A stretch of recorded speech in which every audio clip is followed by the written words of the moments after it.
Peace and welcome back.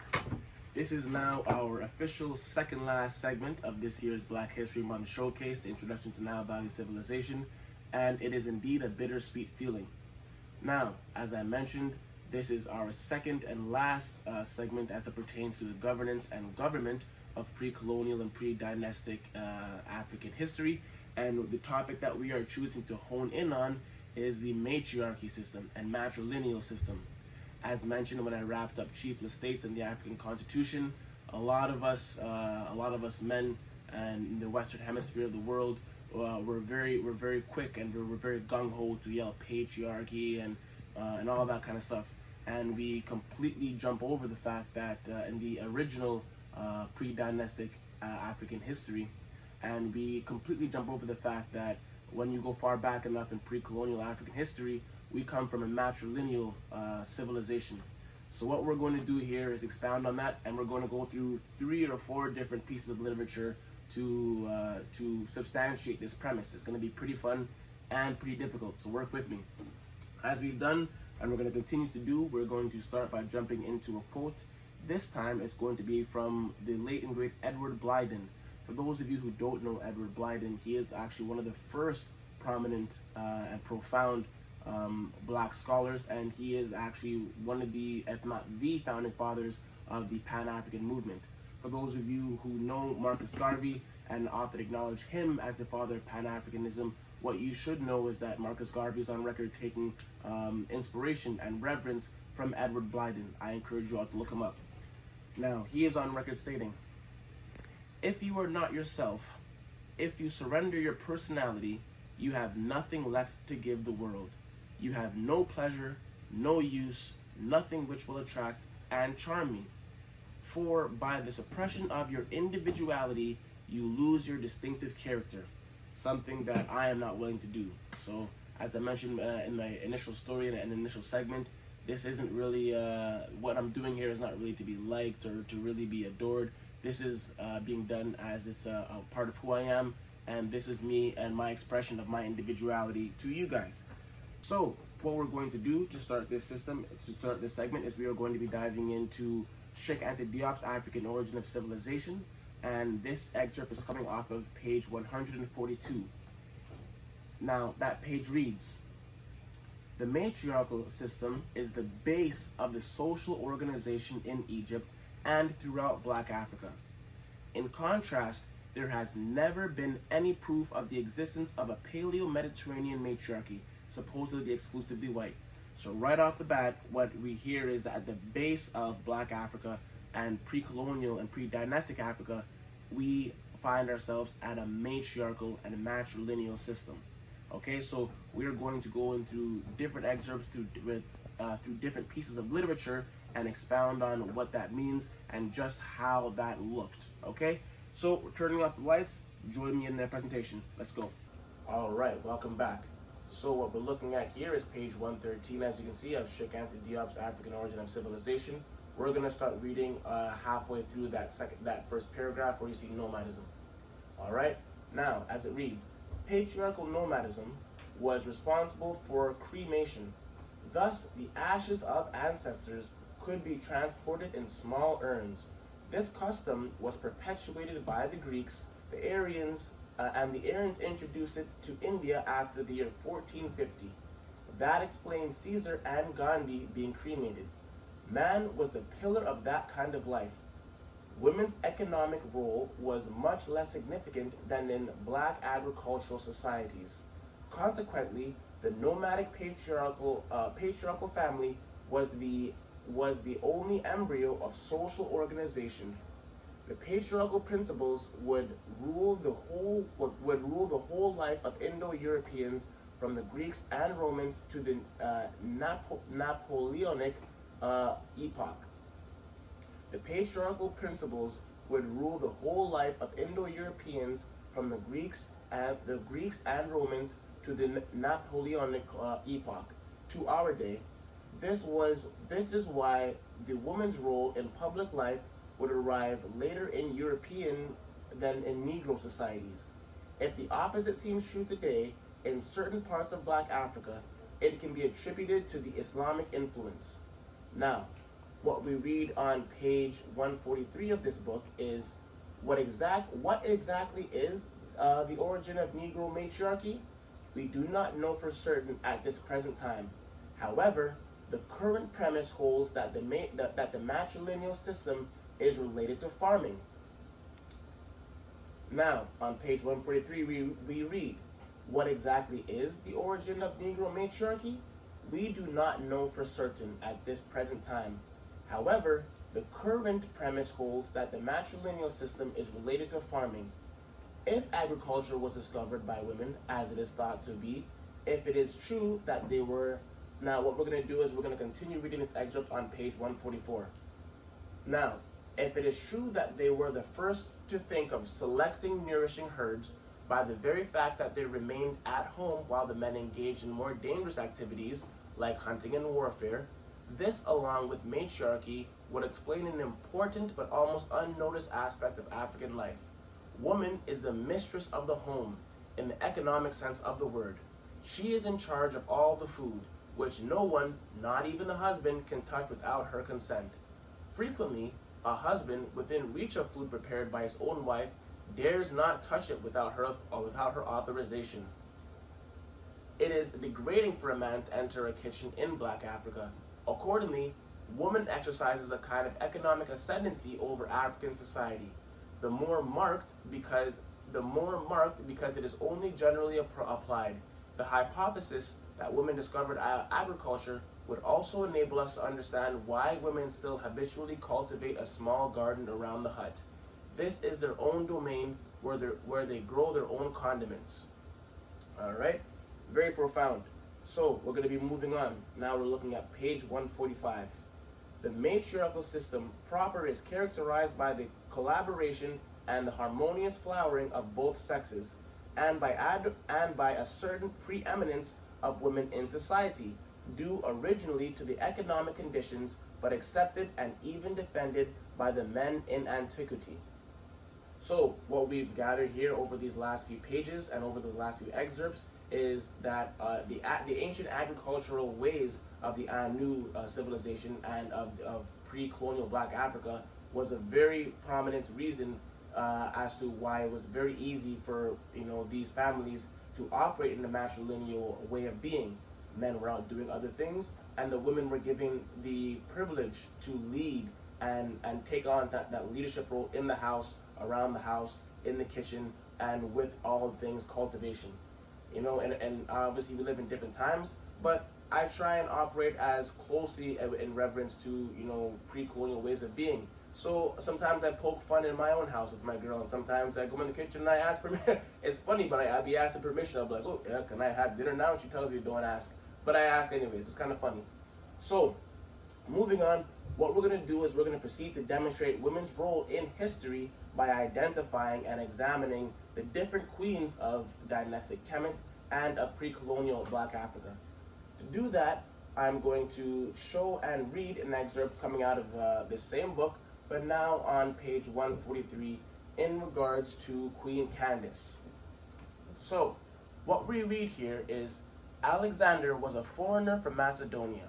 The absence of queens in Greek, Roman, or Persian history can be noted. The Byzantine Empire must be considered a separate complex. In contrast, during those remote epochs, queens were frequent in Black Africa.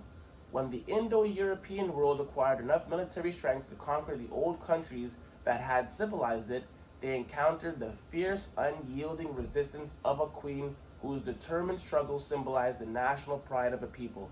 Until then, had commanded others. This was Queen Candace of Merodic, Sudan. She impressed all antiquity by her stand at the head of her troops against the Roman armies of Augustus Caesar. The loss of an eye in battle only redoubled her courage. Her fearlessness and scorn of death even forced the admiration of a chauvinist like Strabo. This queen had courage above her sex. At the beginning of Western civilization, the Frankish kings gradually acquired the habit of arranging their succession in advance, excluding any notion of matriarchy. Thus, in the West, political rights are transmitted by the father. This does not mean that a daughter is not allowed to receive them.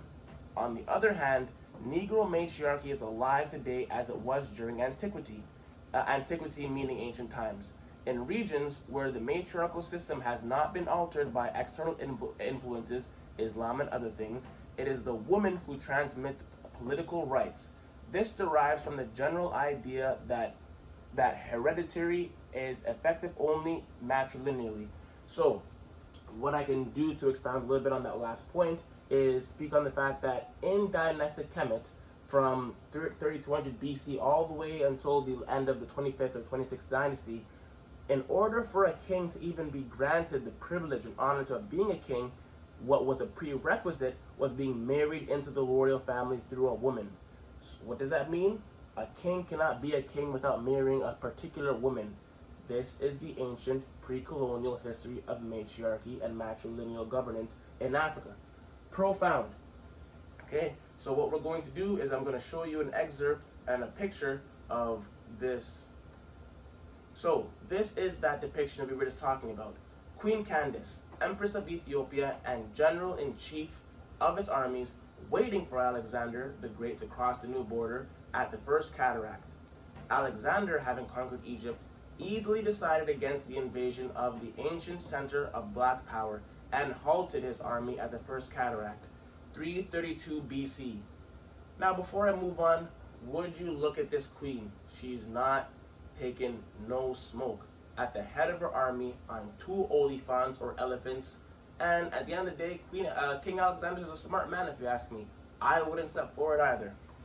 Moving forward, what we are going to do now is backpack and piggyback over to Anthony T. Browder's Now About a Contribution to Civilization, and we are going to read an excerpt out of page 98.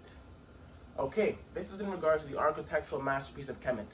Architecture is one of the most powerful expressions of human creativity. Incorporated within it are elements relating to art, the physical sciences, psychology, and religion. Architectural structures serve numerous functions. They provide shelter and serve as gathering places where people work, play, pray, and are entertained. Thousands of years after the architects are dead and forgotten, the structures they created live on, and they tell the story of their entire civilization. The philosophy of a nation is often reflected in its architecture. Nowhere is this statement more accurate than with respect to ancient Kemet.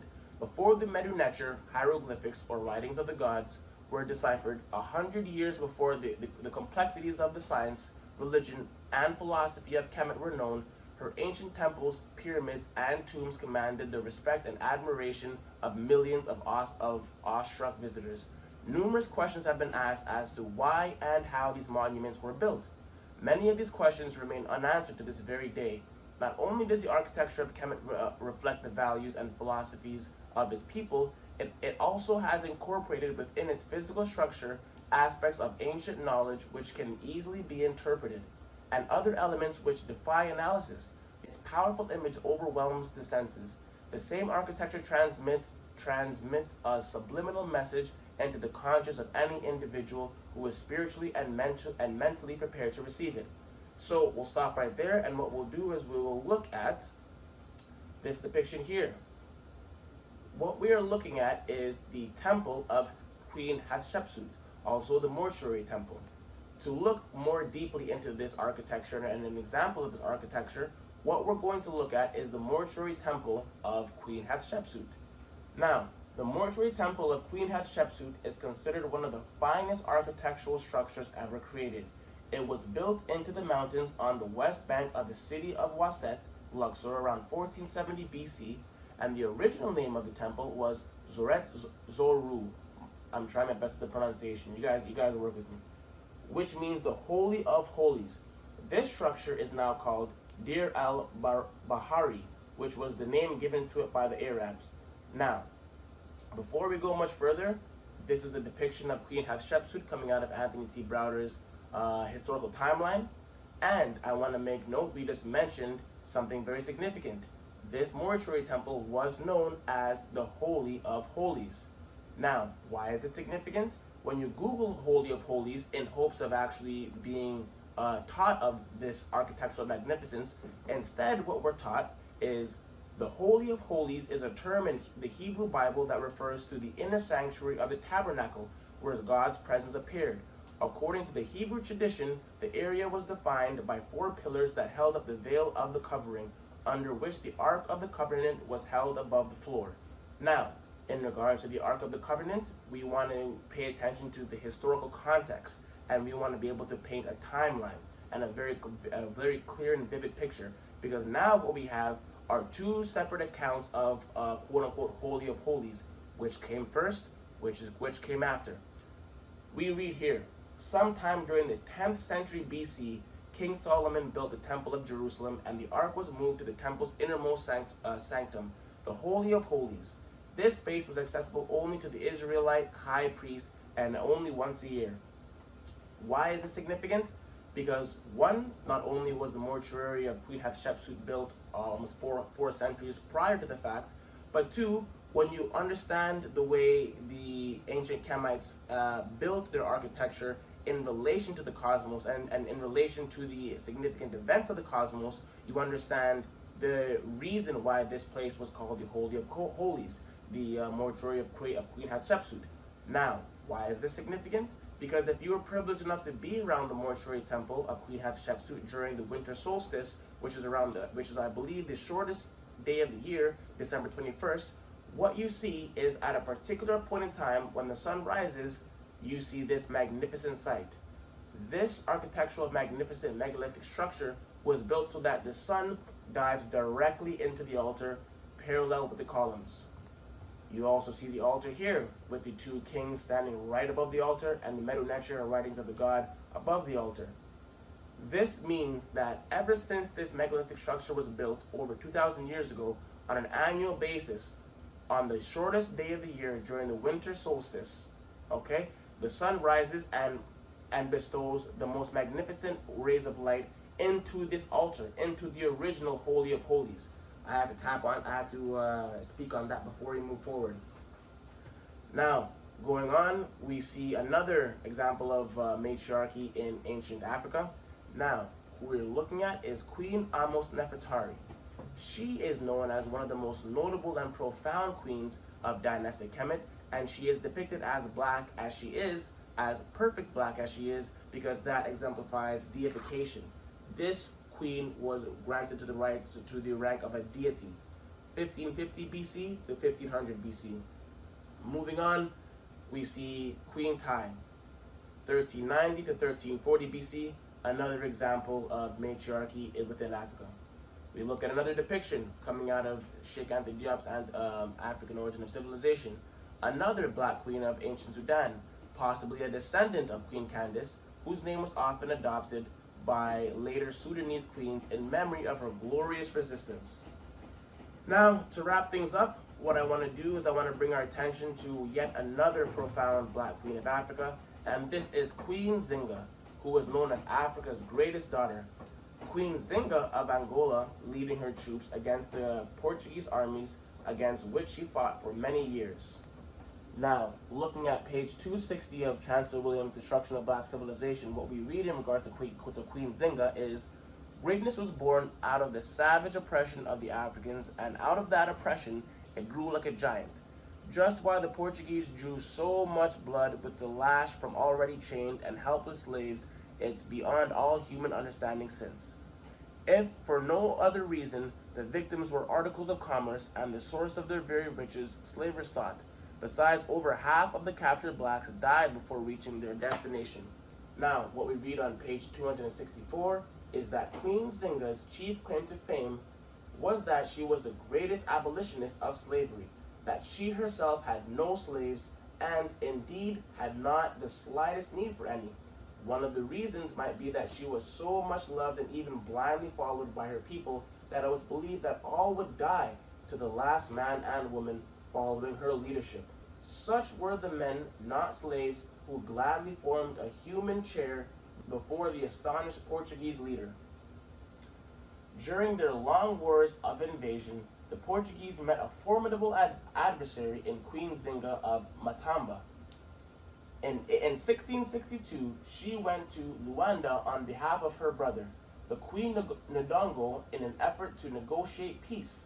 When the Portuguese governor refused her a chair, she disdainfully called up one of her attendants and sat as shown above. So as you can see, a free man and a royal follower of Queen Zynga was more than happy to offer himself as a seat for her to be sitting comfortably and not be embarrassed in front of this Portuguese slaver. So that's about it, and we can go on a lot further, but I'm trying to do my part in condensing this information and keeping it as simple as possible. So this is the end of the depictions, and we'll conclude things from here. So here we are at the conclusion of this segment as it relates to matriarchy and the matrilineal history of pre-colonial Black Africa. Now that we've gone through the few excerpts and we've seen a few of the depictions of some of the most prominent and historical Black women in African history, Queen Zynga, Queen Hatshepsut, Queen Candace, Queen Nefertari, we can say without a shadow of a doubt that there is indeed a historical significance as it relates to the matrilineal history in Black Africa.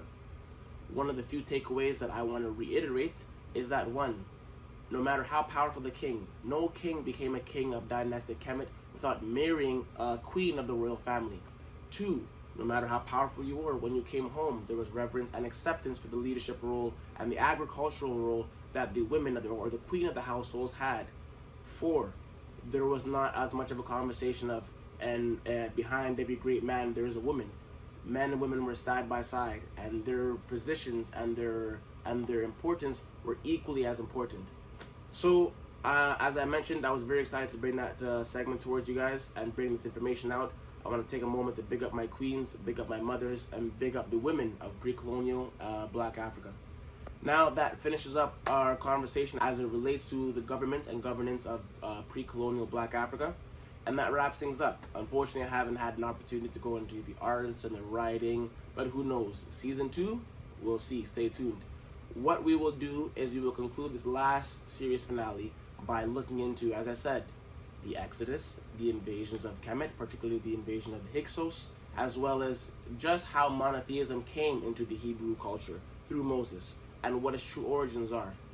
I give thanks for the opportunity to be able to bring this information to you guys, and I hope to see you at our last segment of this year's African Heritage Month Showcase, Introduction to Nile Valley Civilization.